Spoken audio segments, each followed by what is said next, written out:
और दोस्तों, target with PS Parihar channel में आपका स्वागत है। सुबह की इस वीडियो में ऐसी सूचनाएं होती हैं जो विभिन्न समाचार पत्रों पर छाई हुई होती हैं और विद्यार्थियों के लिए आवश्यक होती हैं। तो आइए शुरू करते हैं और देख लेते हैं कि आज के समाचार पत्रों में ऐसी कौन कौन सी सूचनाएं हैं। तो वीडियो को जल्दी से लाइक कर दें, शेयर कर दें और जिन छात्रों ने चैनल को अभी भी सब्सक्राइब ना किया हो तो जल्दी से सब्सक्राइब करें ताकि आप लोगों को भी इसी प्रकार के ऑथेंटिक अपडेट सबसे पहले मिलती रहे।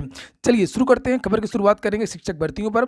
जैसे यहाँ पर लिखा है, शिक्षक भर्ती पर शिक्षा मंत्री का बयान। प्राथमिक शिक्षक भर्ती की बहुत सारी समस्याएं हैं। कुछ विद्यार्थी नई शिक्षक भर्ती की मांग कर रहे हैं तो वहीं पर कुछ अभ्यर्थी 69,000 शिक्षक भर्ती को पूरा करने की मांग कर रहे हैं। चाहे वो 22,000 सीटों को जोड़ने वाली बात हो, चाहे वो ओबीसी आरक्षण वाली बात हो, उस पर कल देर शाम शिक्षा मंत्री का एक बयान आया जिसे आप लोगों को देखना चाहिए। 69,000 की भर्ती को लेकर प्रदेश के विपक्षी दल गुमराह करने वाली और अव्यवस्था फैलाने वाली राजनीति कर रहे हैं। प्रदेश की योगी सरकार ने मिशन रोजगार के अंतर्गत प्रदेश के 5 लाख नौजवानों को इस 4.5 साल में नौकरी दी है। 1.25 लाख से अधिक बेसिक शिक्षा में अध्यापकों को नौकरी मिली है। पूरे शिक्षा विभाग में 1.5 लाख से अधिक शिक्षकों की भर्ती हुई है। पिछले 10 साल में जितनी भर्तियां नहीं हुई होंगी सपा बसपा सरकार में मिलाकर, उससे अधिक अकेले प्रदेश की योगी सरकार ने भर्ती की है। इसलिए इन चीजों से बौखला करके इसका श्रेय सरकार को ना मिले, इसको माहौल बिगाड़ने के लिए सपा के लोग, बसपा के लोग और अन्य विपक्षी दलों के लोग नौजवानों को गुमराह करने की कोशिश कर रहे हैं। बार बार ये बातें हम स्पष्ट कर चुके हैं। कई बार उनके अभ्यर्थियों के प्रतिनिधि मंडल के साथ वार्ता हो चुकी है। माननीय मुख्यमंत्री जी के निर्देश पर राजस्व परिषद के चेयरमैन की अध्यक्षता में एक कमेटी भी बनी है जो देख रही है कि अगर प्रदेश में छात्र शिक्षक अनुपात को देखते हुए कुछ पद रिक्त हैं तो भविष्य में भर्तियां भी की जाएंगी। या जी के निर्देश पर राजस्व परिषद के चेयरमैन की अध्यक्षता में एक कमेटी भी बनी है जो देख रही है कि अगर प्रदेश में छात्र शिक्षक अनुपात को देखते हुए कुछ पद रिक्त हैं तो भविष्य में भर्तियां भी की जाएंगी। या असल में 2 दिन पहले लखनऊ में ये 22,000 पदों को जोड़ने के लिए विद्यार्थी मांग कर रहे थे और पिछले लगभग 4-5 महीनों से विद्यार्थी मांग कर रहे हैं। ये विद्यार्थी शांतिपूर्वक जो है एक कैंडल मार्च निकाल रहे थे और उस कैंडल मार्च पर पुलिस ने लाठीचार्ज कर दिया। उसको लेकर के विपक्षी दलों ने इसको मुद्दा बनाया और सरकार बैकफुट पर आ गई। छात्रों पर लाठीचार्ज करना ये कोई नई बात नहीं है, सरकारें हमेशा से ऐसा करती रही हैं। अगर आपको याद आ रहा हो 2014-15 में जब समाजवादी पार्टी की सरकार थी, लखनऊ में प्रयागराज में उत्तर प्रदेश लोक सेवा आयोग के खिलाफ जोरदार धरना प्रदर्शन हो रहे थे और शांतिपूर्वक कैंडल मार्च शाम को भी हो रहा था सलोरी में। तब प्रयागराज की पुलिस ने ताबड़तोड़ कार्रवाई की थी और छात्रों को मार मार करके अधमरा कर दिया था और उसके बाद में इन छात्रों को जेल में भेज दिया था। अगर आपको ये याद आ रहा हो तो ये पहले की भी सरकारें इसी तरीके से करती रही हैं। वो बात एक अलग है कि इसको मुद्दा बनाया था भाजपा की सरकार ने भी उस समय और लोक सेवा आयोग के खिलाफ प्रधानमंत्री भी बोले थे, मुख्यमंत्री और बहुत सारे अधिकारियों ने बोले थे, पदाधिकारियों ने बोले थे, लेकिन उसके बाद लोक सेवा आयोग का हुआ कुछ नहीं। और जो काम समाजवादी पार्टी सरकार ने किया था, सेम वही काम भाजपा सरकार भी उत्तर प्रदेश में कर रही है। छात्रों से दुश्मनी करके समाजवादी पार्टी की जो सरकार थी वो चली गई थी और छात्रों से दुश्मनी करके भाजपा सरकार भी पछताएगी। वहीं पर अगर बात करें तो नई प्राथमिक शिक्षक भर्ती की, रोजगार मांगना सभी का अधिकार है और इसी क्रम में जो है विद्यार्थी लखनऊ पहुंच चुके हैं और लखनऊ में नई 97,000 शिक्षक भर्ती की मांग के लिए आप लोग यहां पर देख सकते हैं पूरी तैयारियां हो चुकी हैं और कल से ये धरना प्रदर्शन शुरू हो रहा है। ये देख सकते हैं आप लोग, ये पोस्टर बैनर हैं जो तैयार हो रहे हैं ये कल के लिए और ये विद्यार्थी इन्हीं को पहन करके प्रदर्शन करेंगे। ये देखिए लिखा है 97,000 प्राथमिक शिक्षक भर्ती का विज्ञापन जारी करो और लिखा है अब की बार आर पार की लड़ाई जारी रहेगी, ये रजत सिंह का कहना है और ये पोस्टर जारी किया गया है। तो प्राथमिक शिक्षक भर्ती के लिए इतिहास है प्राथमिक शिक्षक भर्ती का कि हमेशा भर्ती के लिए संघर्ष करना पड़ा विद्यार्थियों को। वहीं पर भर्तियों के संबंध में बड़े बड़े राजनेताओं के भी ट्वीट आने लगे हैं और वरुण गांधी ने अपनी ही पार्टी के खिलाफ ट्वीट किया है, लिखा रिक्तियां और योग्य अभ्यर्थी हैं तो फिर भर्तियां क्यों नहीं हो रही हैं। वहीं पर जो है 69,000 शिक्षक भर्ती में 22,000 पदों को जोड़ने के लिए कल फिर से शिक्षा मंत्री के यहाँ इन विद्यार्थियों ने धरना प्रदर्शन किया था। ये देख सकते हैं उनके आवास के बाहर की तस्वीरें हैं। चलिए, ये तो सूचना हो गई आपकी प्राथमिक शिक्षक भर्ती की और अगली जो सूचना है वो है दरोगा भर्ती की। लिखा दिसंबर अंत तक परिणाम घोषित करने की तैयारी है। प्रदेश पुलिस में दरोगा के 9,500 पदों पर होने वाली प्रक्रिया को विधानसभा चुनाव से पहले पूरा करने की तैयारी है और इसके लिए यूपी पुलिस भर्ती एवं प्रोन्नत बोर्ड ने दिसंबर के अंत में परीक्षा का परिणाम घोषित करने का लक्ष्य रखा है। मैंने आपको बहुत सारी वीडियोस में सचेत किया था कि दरोगा भर्ती बहुत जल्दी पूरी होगी और चुनाव के पहले इसको पूरी करना है, इसलिए आपको बहुत कम समय मिलेगा फिजिकल के लिए, इसलिए आप लोग अपना फिजिकल तैयार करते रहें। यहाँ पर लिखा है कि अगले महीने इन विद्यार्थियों का फिजिकल भी हो सकता है। ये देखिए लिखा है, बोर्ड के एक अधिकारी ने बताया है कि दिसंबर में नतीजे घोषित होने के बाद जनवरी के दूसरे सप्ताह से डॉक्यूमेंट वेरिफिकेशन और शारीरिक परीक्षण करा लिया जाए।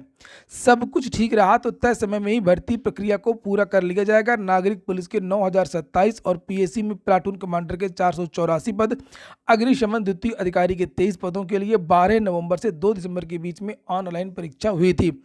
और पदों की संख्या काफ़ी है, इसलिए ज़्यादा कट ऑफ के बारे में ना सोचें कि हमारा कट ऑफ कम है, हमारा नहीं हो पाएगा, बहुत सरल लोग बता रहे हैं, ये सब कुछ मत सोचिए। 100 के अगर ऊपर है आपका, 95 के भी ऊपर है आपका, तब भी आप लोग दौड़ करते रहिए। पता नहीं क्या हो, नॉर्मलाइजेशन में आपके 2-4 नंबर बढ़ जाएं और आपका जो है वो सिलेक्शन हो जाए दौड़ के लिए और आप फिर चूक जाएं, आपकी तैयारी ना रहे। वहीं पर नई प्राथमिक शिक्षक भर्ती के लिए आज ट्विटर अभियान भी है, और जब मिलियन ट्वीट हो जाते हैं तब तो सरकार कुछ बोलती नहीं है और आप लोग तो उतना ट्वीट करते भी नहीं है। लिखा है अनएम्प्लॉयड मांगे यूपीपीआरटी, ये आज का हैशटैग है। ये 6 तारीख देखिए लिखा हुआ है, हैश अनएम्प्लॉयड अंडरस्कोर मांगे हिंदी में है, फिर अंडरस्कोर, फिर यूपीपीआरटी है। इस हैशटैग के जो साथ विद्यार्थी आज ट्वीट कर सकते हैं। दरोगा भर्ती के बाद में हम लोग बात करेंगे कल हुई परीक्षा समीक्षा अधिकारी, सहायक समीक्षा अधिकारी के भी काफ़ी सूचनाएं हैं। कुछ परीक्षा केंद्रों पर धांधली की सूचनाएं मिली और ये धांधली थी परीक्षा केंद्रों पर ही नकल करवाने को लेकर के। इस ऐसी एक जो धांधली की सूचना है वो आगरा से मिली है। एक परीक्षा केंद्र पर एक जो वहाँ का परीक्षक था, जो टीचर था, वो विद्यार्थी को रंगवा रहा था पूरी ओएमआर।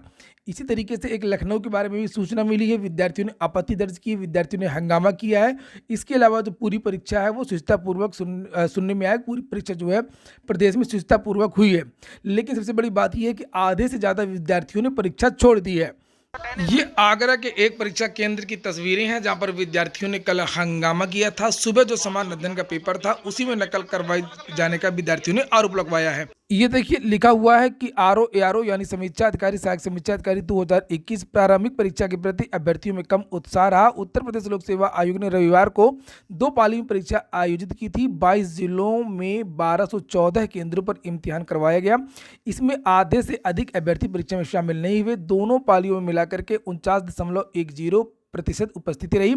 उक्त भर्ती में 5,59,155 अभ्यर्थी पंजीकृत थे, लेकिन परीक्षा में केवल 2,74,571 अभ्यर्थी ही शामिल हुए। प्रयागराज में सबसे ज़्यादा उपस्थिति रही है, लगभग 61%, और बाकी जगह पर कहीं 40%, कहीं पर 35%, कहीं पर 42%, इस तरह की सूचनाएं आई हैं। पेपर के पैटर्न के बारे में भी काफ़ी सारी सूचना है आज के समाचार पत्रों में। जैसे यहाँ पर लिखा है, पेपर रहा कठिन, इतिहास के प्रश्नों में उलझे। कल जो पेपर हुआ था आरओ का, उसमें भूगोल के काफ़ी क्वेश्चन पूछे गए थे, विश्व भूगोल के, और इतिहास के भी काफ़ी सारे क्वेश्चन पूछे गए थे और काफ़ी फैक्ट पूछे गए थे, एग्जैक्ट तारीखें पूछी गई थी, इसलिए विद्यार्थियों को ये पेपर कठिन लगा। उसी के बारे में यहाँ पर लिखा है कि उत्तर प्रदेश लोक सेवा आयोग की आरओ 2021 प्रारंभिक परीक्षा का पेपर अपेक्षा से काफ़ी कठिन रहा। समसामयिक मुद्दों से जुड़े प्रश्नों को अभ्यर्थियों ने हल कर दिया, लेकिन इतिहास में उलझ गए। इतिहास के प्रश्नों का जवाब देना कठिन था और इसके चलते काफ़ी अभ्यर्थियों ने उसे छोड़ना ही मुनासिब समझा। वहीं पर नियमित समाचार पत्रों में नजर रखने वाले अभ्यर्थियों के लिए पेपर आसान रहा, उन्होंने अधिकतर प्रश्नों का जवाब दिया। अभ्यर्थी विवेक वर्मा बताते हैं कि यहाँ पर लिखा हुआ बहुत सारी चीज़ें, प्रश्नों के बारे में लिखा हुआ है कि कौन कौन से प्रश्न पूछे गए थे और करंट के कौन कौन से क्वेश्चन आए थे, यहाँ पर संख्या भी बताई गई है। तो इसका जो कट ऑफ का वीडियो आज दोपहर में लगभग 12 बजे मैं बना रहा हूं और आप लोग अवश्य देखिएगा। और आपके कितने प्रश्न सही आप लोगों ने मिला तो लिया ही होगा, क्योंकि मैंने हिंदी का भी पूरा सॉल्व पेपर डाल दिया है हमने चैनल पर और समान अध्ययन का भी डाल दिया है। आप लोग कमेंट बॉक्स में बताएं कि दोनों को मिला करके और निगेटिव मार्किंग को जोड़ करके, यानी कि जो गलत प्रश्न है उनकी संख्या को जोड़ करके और 1/3 को हटा करके आप अपना जो स्कोर है वो कमेंट बॉक्स में अवश्य बताएं, ताकि एग्जैक्ट जो है कट ऑफ का अनुमान लगाया जा सके। अंतिम सूचना है यूपीटीईटी की। यूपीटीईटी में लगातार देरी हो रही है और लिखा पर्चा लीक की जांच के लिए एसआईटी का गठन। यूपी शिक्षक पात्रता परीक्षा 2021 के प्रश्न पत्र लीक मामले में दर्ज हुए मुकदमे की जांच के एसआईटी का गठन किया गया है। एसआईटी में एसटीएफ, यूपी पुलिस के राजपत्रित अधिकारी व अन्य पुलिसकर्मी शामिल किए गए हैं। वहीं इस मामले में फरार आरोपियों में से 12 ठिकानों पर दबिश दी गई है। यूपीटीटी प्रश्न पत्र लीक मामले में गिरफ्तार किए गए व निलंबित सचिव परीक्षा नियामक प्राधिकारी संजय उपाध्याय व प्रिंटिंग प्रेस के मालिक, बहुत सारी बातें यहाँ पर नई नई निकल करके आ रही हैं, नए नए खुलासे हो रहे हैं। और यहाँ पर लिखा हुआ कि अगर पेपर हो भी जाता तब भी नहीं होता, अगर पेपर लीक नहीं होता तब भी यूपीटीटी का पेपर 28 तारीख को नहीं हो पाता, क्योंकि टोटल जो कापियां थी वो बेच दी गई थी और विद्यार्थियों के लिए कापियां कम पड़ जाती, जो प्रश्न पत्र है वो कम पड़ जाते। और लिखा कि ये देखिए लिखा है पेपर लीक नहीं होता तो भी मुश्किल था टीईटी करवाना। यूपी का जो 28 तारीख को जो पेपर लीक ना होता तब भी ये परीक्षा नहीं हो पाती। लिखा प्रिंटिंग प्रेस ने केंद्रों पर अभ्यर्थियों से कम पहुंचाए थे पेपर, ओएमआर सीट पर पेपर की सीरीज भी नहीं छपी थी। ये देखिए पूरी की पूरी जो गड़बड़ी थी, उनके पास कोई भी अनुभव नहीं था।